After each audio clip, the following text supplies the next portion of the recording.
Most people don't know what's holding them back, but you do because you listen to me, Sam, your self-care guru and journal junkie. Welcome to Journal Entries, your safe place where you can tune in weekly to get tips, tricks, and journal prompts to uncover your feelings, gain clarity, and make your move. Oh my gosh, welcome to Journal Entries. I am so excited to be pressing record and recording our very first journal entry, if you will, or episode.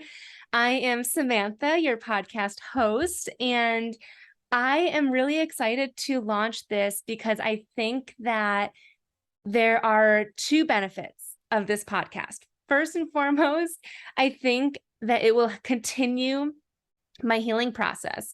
Over the past 2 years, I have been really focused on digging into my emotions and journaling, and we'll tap all into that.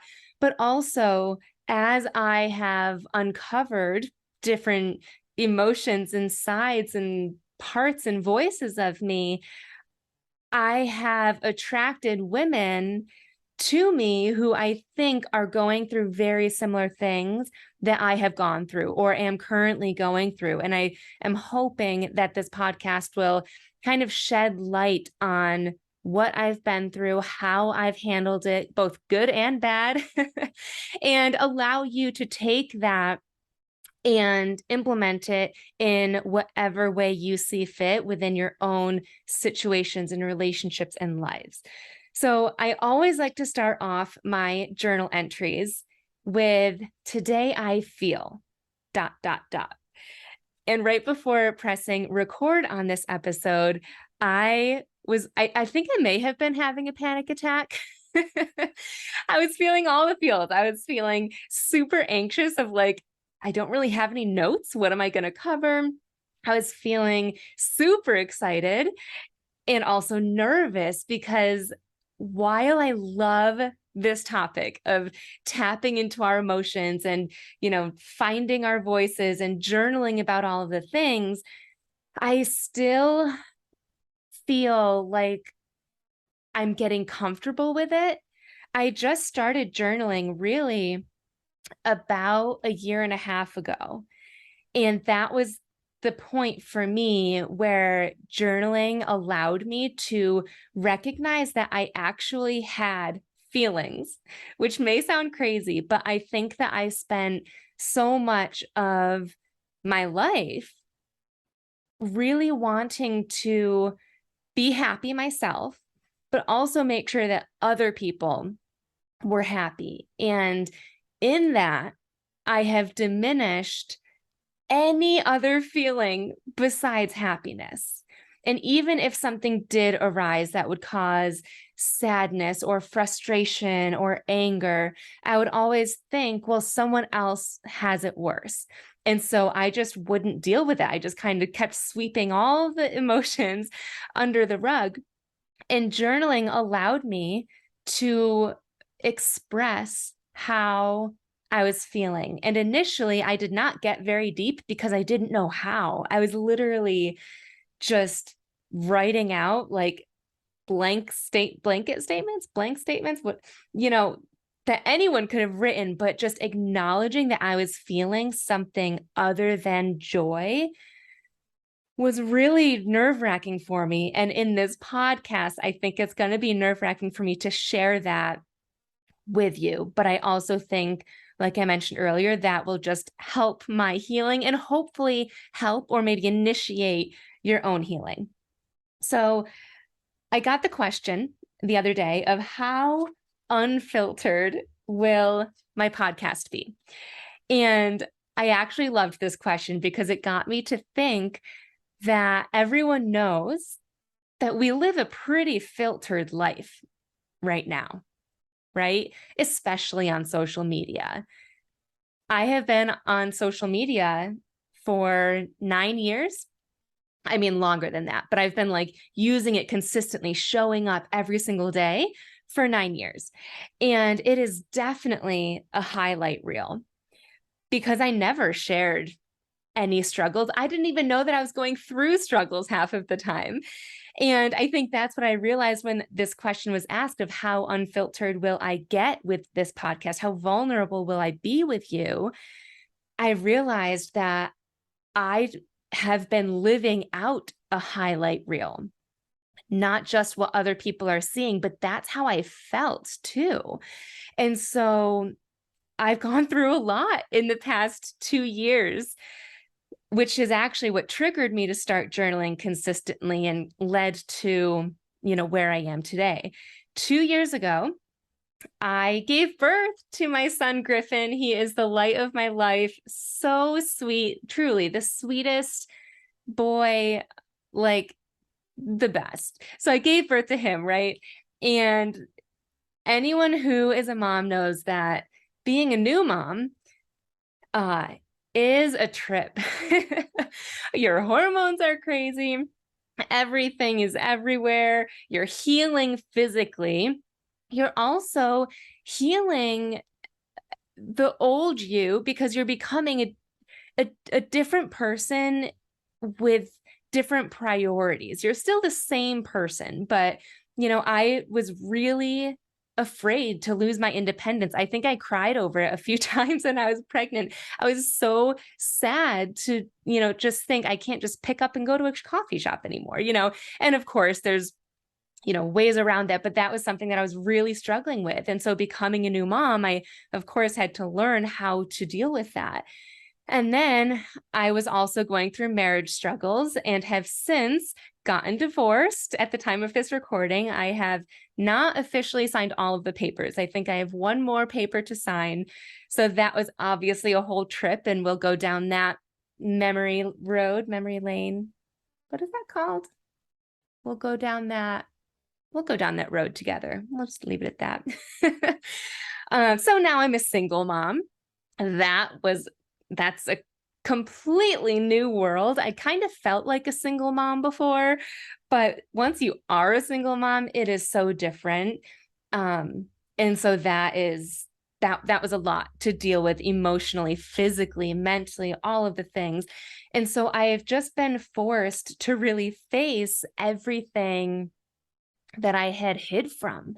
I think back to my life prior to 2 years, prior to all of this, and there was always something within me that I heard.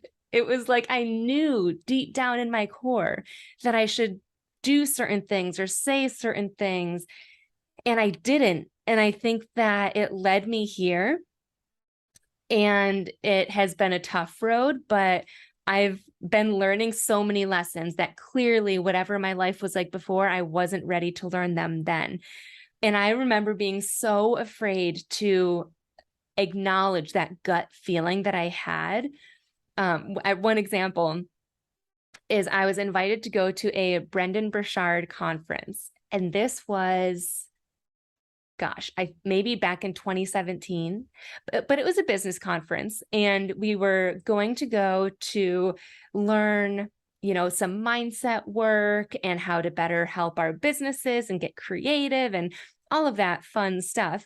But I remember being so nervous. Like, I think that I was having a panic attack again on that first day.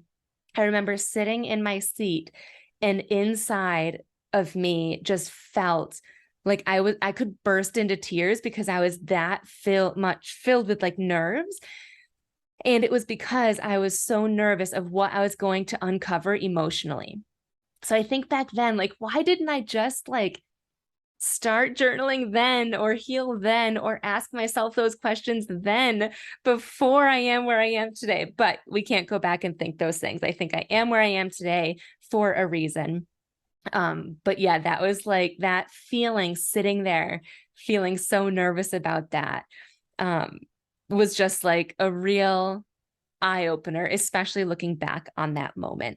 Also, I remember hiding my emotions to my family and friends because once again, I always wanted not only them to be happy, and I wanted to be happy, but I wanted them to like my partner. And so I hid anything that was anything other than joyful. So like any argument, and I never really argued because again, I didn't really address my emotions, but anything that would have been less than celebratory, I would not share with my family and friends because I wanted them to support me. And I think that I truly believed that. I believed what I was saying, and what I was saying wasn't a lie, but it just wasn't the full truth. And so journaling has helped me truly become so aware that I am more than just a happy person, which I totally am. I am super optimistic and I always try and look on the bright side, and I find so much joy in my life. But other emotions are okay too. And having a son now, I'm trying to teach him, like, it's okay to feel frustrated. It's okay to feel sad. It's okay to feel angry. And I always viewed those emotions as negative emotions, and they're not. They're just emotions that we go through and that we have to process, and that it's okay to feel them. And it has been so healing in just recognizing that and allowing myself to understand that I am a whole person. I'm not just a happy person. I really like that. Maybe that's the title of this episode. I am a whole person. You are a whole person. And I hope that you will be able to get a lot out of these journal entries. Another question that I was asked was, who is my audience for this podcast? Who will be listening? And I think that you guys are a lot like me, maybe not the same exact scenarios, but I think that most of my listeners in some way, shape, or form feel stuck, like maybe in relationships or just with your connections, or maybe it is like in your business. You might not even know how you feel stuck or why you feel stuck or what it is that's sticky for you. And I think that a lot of my listeners are also trying to explore their emotions and to better understand themselves. I also think that my listeners are people pleasers. Well, let me say recovering people pleasers, because we don't love that about ourselves. And you guys might also feel anxious. That's another term that I used to feel like was a bad thing, right? To feel anxious. And I've learned that I definitely have anxiety in moments, some moments more than others. But I think just acknowledging that I have anxiety, at least moments of anxiety, is just like a relief of, okay, I don't have to hide from that anymore. It's here. I feel it. What can I do to work through it? And so I think that a lot of you guys are like me, and that you will get a lot out of what I share with you through these entries. But I also am going to be having guest speakers that I am truly so excited for. I've got a lineup, and I think that they are going to be speaking to that audience that I just mentioned. People pleasers, people who feel anxious or stuck, people who want to explore their emotions, who want to start journaling to use that as a way to tap into who they are, where their voice is, how to share their voice, all of the things. And I couldn't be more excited for you to hear from them, for you to hear from me, and for you to start your own healing in whatever capacity that might be for you. So I just want to say thank you so much for tuning in. Let's get the ball rolling, and we're going to have a lot of fun together. Thanks so much for tuning in to this week's journal entry. I love connecting with my listeners, so make sure you screenshot this episode and tag me on Instagram at samantha.s.says so I know you're listening. And don't forget to grab your free training and journal prompts at www.samanthapenkoff.com/podcast.